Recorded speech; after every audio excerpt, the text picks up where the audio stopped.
솔직히 처음엔 산책이 이렇게까지 신경 써야 하는 일인지 몰랐어요.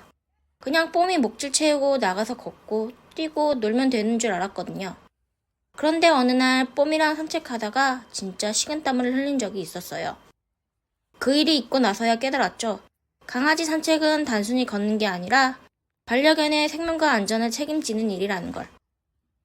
그날은 날씨도 좋고 기분 좋게 산책을 나갔어요. 뽀미가 앞장서서 신나게 걷다가 갑자기 멈춰섰어요. 왜 멈췄지? 하고 봤는데 발바닥에 껌 같은 게 붙어 있었던 거예요.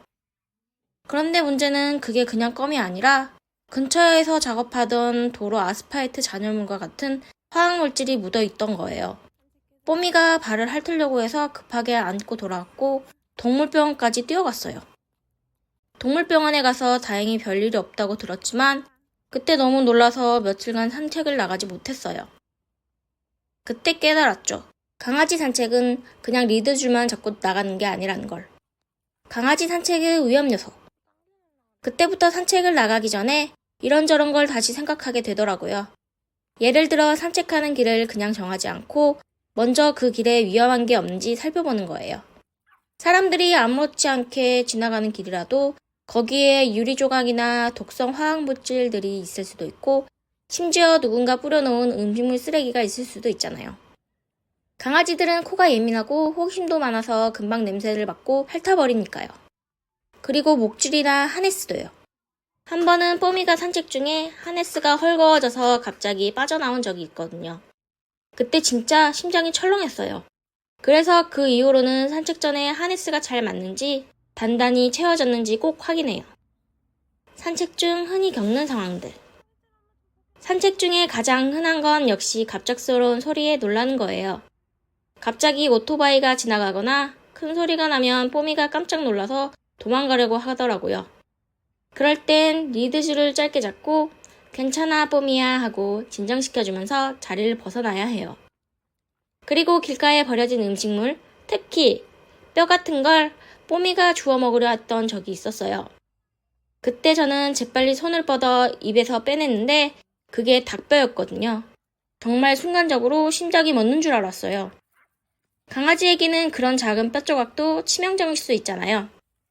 또 한여름에는 아스팔트가 너무 뜨거워서 뽀미가 발을 헛디디며 걷더라고요. 그때 알았어요. 사람은 신발을 신고 다니니까 모르지만 강아지 발바닥은 정말 예민하다는 걸요. 산책을 안전하게 만드는 습관들. 그 사건들 이후로 저는 산책할 때 몇 가지 꼭 준비하고 확인해요. 첫째, 산책 시간대를 아침 일찍이나 해가 지고 나서로 정했어요. 햇볕이 뜨거운 낮에는 아스팔트 열기가 너무 심하거든요. 둘째, 항상 휴대용 물통과 물티슈를 챙겨요. 산책 중에도 중간중간 물을 먹여주고 산책 후엔 발바닥을 꼭 닦아줘요.